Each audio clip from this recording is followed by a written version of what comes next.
सविस्तर बातम्या बघायच्या आहेत। बीडच्या मस्साजोग गावचे सरपंच संतोष देशमुख यांच्या हत्येचे पडसाद आता राज्यभर उमटतायत।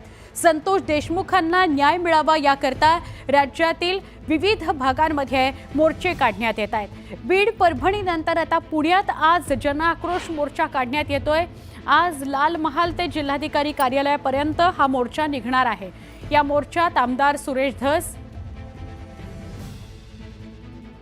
मराठा आंदोलक मनोज जरांगे सहभागी होणार आहेत। तसंच संतोष देशमुख यांची मुलगीही या मोर्चात सहभागी होणार आहे।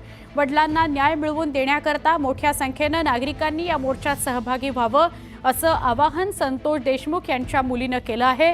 संतोष देशमुख यांची मुलगी कालही परभणीमध्ये व्यासपीठावर सगळ्यांशी बोलत होती। तुम्ही सगळे असेच माझ्या सोबत राहा, आमच्या पाठी राहा असं आवाहन तिने केलेलं होतं। माझ्या वडिलांना न्याय मिळावा यासाठी तुम्ही आमच्या सोबत राहा अशी मागणी तिने केली होती।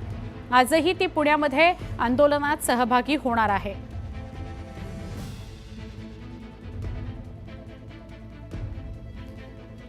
आपण थेट जाणार आहोत आमचे प्रतिनिधी चंद्रकांत पुंदे यांच्याकडे, त्यांच्याकडून अधिक माहिती घेऊया।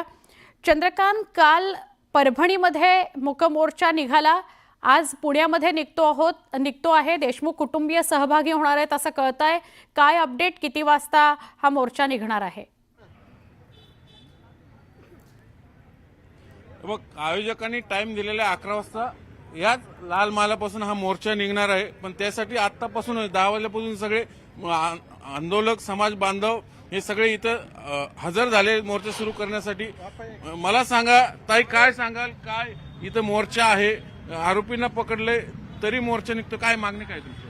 मागणी म्हणजे की जेवढे आमच्या संतोष अण्णाचे जेवढे हाल करून मारले ना, तर त्या आरोपींना तशी शिक्षा झाली पाहिजे। जर तशी शिक्षा झाली ना तरच इथून पुढे आपल्या महाराष्ट्रात अशी घटना घडणार नाही। आणि जर त्यांना जर समजा ह्या राजकारणी लोकांनी सपोर्ट दिला, लपवून ठेवण्याचं काम केलं आणि त्यांच्या मागे तोच हात आहे, त्यांनी ह्या राजकारणी लोकांनीच लपवून ठेवलं ह्या आरोपींना आणि त्यांना साथ दिली। त्याच्यामुळे आम्हाला असं कुठेतरी वाटतं की आम्हाला आमच्यावर अन्याय व्हायला आणि आम्हाला न्याय भेटना गेलाय। तर त्या न्याय भेटण्यासाठी आम्ही हा आजचं आंदोलन करतोय। मला सांगा आजच्या मोर्चाचा आयोजक कोण आहे? कारण इथलं मराठा सेवा संघ, महासंघ हे याचे आयोजक नाहीयेत, आम्ही त्यांच्याशी बोललो। आयोजक कोण आहे नेमकं आणि कोण कोण येणार आहे मोर्चा? नाही, ह्या मोर्चाचा आयोजक सगळा मराठा समाज आहे, इतर समाज बांधवातले आहेत, सर्व पक्षीयांना याच्यात निमंत्रण आहे आणि येणार तर आहेत। मग सुरेश अण्णा धस येणार आहेत, मनोजदादा जरांगे पाटील येणार आहेत, क्षीरसागर साहेब येणार आहेत, बजरंग बाप्पा येणार आहेत। ज्याने ज्याने हा मुद्दा लावून धरलाय ते प्रत्येक जण ह्या मोर्चात सहभागी होणार आहेत आणि पुण्यातला हा मोर्चा ऐतिहासिक असणार आहे। इथं विचार जे काय आज मांडले जातील, महाराष्ट्र बघल आणि देश बघल, ज्या पद्धतीनं आरोपींना वाचवण्याचा प्रकार ह्या राज्य सरकारमध्ये सुरू आहे, म्हणजे आम्हाला देवेंद्रजी फडणवीस साहेबांवर विश्वास आहे, पण त्यांच्या मंत्रिमंडळातील काही लोक खालच्या खाली प्रभाव, मागणी काय नेमकी, जे काय ज्या पद्धतीनं आरोपीला वाचवायचा प्रयत्न केला गेलाय, आज वाल्मिक कराडवर आरोपी पकडलेत, आम्ही फक्त एक राहिलं। वाल्मिक कराडला मोक्काखाली का तुम्ही घेत नाही? खुना 302 खाली का घेत नाही? वाल्मिक कराडला तुम्ही फक्त खंडणीच्या गुन्ह्यावर माफी करून त्याला मोकळं करणार आहे? अरे जो मेन माणूस आहे, जो गुन्हेगार आहे, आमची 100% आता सध्या मानसिकता झाली आहे की सरकारनं आम्हाला दिशाभूल केलेली आहे। वाल्मिक कराड हा मुख्य आरोपी झाला पाहिजे। आणि आरोपी सर, झाडाच्या फांद्या तोडून काय उपयोग नाही। जर झाडच मुळातून तोडलं तर फांद्या पुरं काही करणार आहे असं मेन मागणी। ज्या खुनाचा मूळ सूत्रधार आहे वाल्मिक कराड आणि वाल्मिक कराडाचा कोण आका आहे त्याला एन्काउंटर केला पाहिजे। सर्वांचं अशा घटना पुढे घडणार नाही। त्या मुलीचे वडील गेले, आणखीन मुलीचे वडील जाऊन अशी माझी तळतळीची विनंती। जय जिजाऊ, जय शिवराय। हा जो अन्याय झालेला आहे, फक्त अन्याय हा शब्द सुद्धा त्याच्यासाठी कमी पडतोय। मी तुम्हाला सांगते की निर्घुण हत्या आहे ही, अपहरण करून, आणि अपहरणाचा केल्यानंतर सुद्धा 3-3.5 तासामध्ये किंवा जो काही कालावधी लोटला, मी 3-3.5 तास त्यांना, संतोष भाऊंना अपहरण करून नेण्यात आलं, त्यांच्यावर मारहाण। मागणी आहे बघा आमची काय आहे, मागणी एकच आहे की न्याय मिळाला पाहिजे। काय सांगाल? तुम्ही सर्वात ज्येष्ठ आहात, सातत्याने मराठा समाज आंदोलन पाहिले, सहभागी झालेले आहेत। आज आंदोलन नेमकं कशासाठी आहे? आज आंदोलन संतोष भाऊची हत्या झाली, जे आरोपी आहेत त्यांना सर्वांना फाशीची शिक्षा झाली पाहिजे असं सर्व पुणे सकल मराठा व सर्व पक्षीय नेत्यांच्याकरता ही मागणी आहे। आणि ती आम्ही शेवटपर्यंत आरोपीला फाशी होत नाही तोपर्यंत आम्ही आंदोलन करत राहणार. ही तुम्हाला काळ्या दगडावरची रेख नाही. कारण आरोपी हे साध्या येतेच नाहीयेत. आरोपींनी इतके गुन्हे केले आहेत की ते गुन्हे त्यांना सवय झाले, त्यांना एक राज असले. सुसंस्कृत पुण्यामध्ये आरोपी जर 20 दिवस इथं राहतात आणि इथं पुण्यात आरोपी मिळतात, मग इथं कुणाचं तर त्यांना सपोर्ट आहे. अशा सपोर्ट करणाऱ्यांना बी काय कोणी दिलं ते कुणा आम्हाला माहिती आहे, शोधायचं काम आता उघड गुपित आहे ना, कोण द्यायला काय नाही सगळ्यांनाच माहित व्हायला लागलंय. पुण्यातच कशी काय आरोपी पुण्याला सापडायला का बदनाम करायला आरोपी पुण्याला बिडातले बदनाम नाही, पुण्यामध्ये आम्ही बदनाम येऊन नाही करत. अहो गुन्हा तिथं करतात आणि पुण्यातून असं- लपतात. असं मग इथं इथं आलेले. लपवते कोण? इथं कोण लपवायला लागले? कुणाच्या कार्यकर्त्यांच्या माध्यमातून त्यांना शिक्षा झालीच पाहिजे. 100% शिक्षा झाली ह्यांना पाहिजे. सुद्धा मोक्यामध्ये यांची सुद्धा नावं आली पाहिजेत. ज्यांच्या घरी राहिलेत आणि ज्यांनी गाड्या पुरवल्यात अजित पवारांच्या आरोपी करावं मित्र.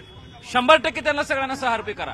हे सगळ्यांनी मिळून एक तर कॉन्स्पिरसी मला एक सांगायचंय, पोलीस स्टेशनमध्ये जेव्हा संतोष देशमुखांचे बंधू जातात, तांदळे नावाचे सरपंच जर पोलिसांसमोर सीबीआय कडे गुन्हा दाखल आहे, सीबीआय समोर जर भावाला धमकीत असतील तर ही कुठं न्याय मागायचा नेमका? मी असं केलेलंच नाही आरोप. संतोष देशमुखांचे बंधू काय खोटे बोलणार आहेत का?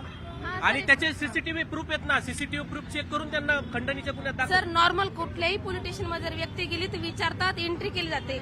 आणि हा शरद तांदळे नावाचा व्यक्ती डायरेक्ट कसं काय जातो कुठलीही नोंदणी न करता आतमध्ये?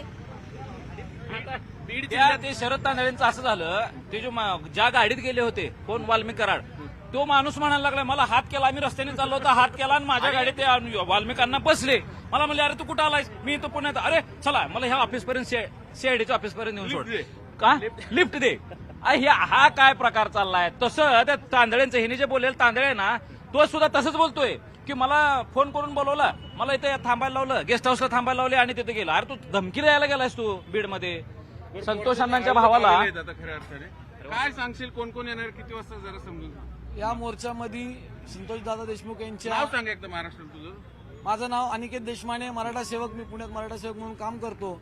आज या ठिकाणी या मोर्चामध्ये संतोष भाऊ देशमुख यांच्या मुलगी वैभवी देशमुख, तसेच मुलगा, तसंच भाऊ धनंजय देशमुख हे सहभागी होत आहेत. त्यानंतर मनोज जरांगे पाटील काहीच वेळात इथं येत आहेत.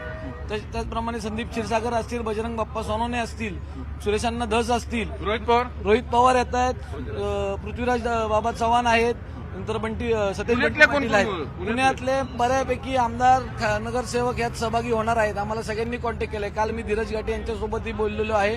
धीरज घाटेंनी याला समर्थन दिलेलं आहे आणि तेही स्वतः म्हणले की आम्ही या मोर्चामध्ये सहभागी होतोय. बरं आता मागणी काय मोर्चाची? कारण आरोपी अटक झालेले आहेत, फक्त एक राहिलेला आहे. मग मागणी काय असेल? एक आरोपी राहिलाय, त्याला लवकरात लवकर अटक करावी.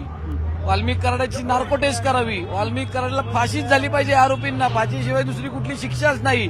आणि सर्वात महत्वाची गोष्ट, जी व्हीआयपी ट्रीटमेंट भेटतीये ती बंद झाली पाहिजे. त्यांना बीड जिल्ह्यातनं हलून दुसऱ्या जिल्ह्यात गेला पाहिजे हा तपास. तोपर्यंत अनेक तपास होणार नाही, अशी आमची मुख्यमंत्र्यांकडे आणि गृहमंत्र्यांच्या नात्याने त्यांच्याकडे मागणी आहे. हे होते सगळे मोर्चाचे आयोजक आणि आता सुरुवात झालेली आहे. मी परिसर दाखवेल, गणेशला सांगेल पोलीस बंदोबस्त कसा आहे सगळ्या परिसरातला. म्हणजे इथून मोर्चा सुरू आहे लाल महल परिसरातून. हा लाल महल चौक आहे, बाजूला शनिवारवाडा. इकडे लाल महालात पहिल्यांदा जरांगे पाटील आणि हे सगळे मोर्चाचे जे प्रमुख आहेत ते इथं मा जिजाऊला पुष्पहार अर्पण करतील. नंतर ह्या रोडनी हा मोर्चा इकडून असा थेट पुढं कलेक्टर ऑफिसला जाईल आणि मग कलेक्टर ऑफिसला तिथं सभेत रूपांतर होईल मोर्चाचं. आणि मग अशा पद्धतीने हे थोडक्यात जे बीडमध्ये मोर्चा निघला, परभणी, त्यानंतर आता पुण्यात, नंतर लातूर, थोडक्यात जे मराठा मोर्चे निघाले होते ते तशी आता पुण्यात या निमित्ताने सुरुवात होती की काय, तशी आपल्याला इथं वातावरण निर्माण होताना पाहायला मिळते. बघूया आता पुढे कसं कसं होतंय. पण काल परभणीत जी भाषा वापरली गेली जरांगेंकडनं, त्यालाही आता विरोध होताना दिसतो. मग त्याचे काही पडसाद इथं उमटतात का? या मोर्चामध्ये पुण्यातनं आता आयोजकांनी सांगितलं रोहित पवार असतील, पृथ्वीराज चव्हाण असतील, हे असे सहभागी होणार. आणि इतर बीड परभणीतले जे आमदार आहे सुरेश धस, जरंग, नक्की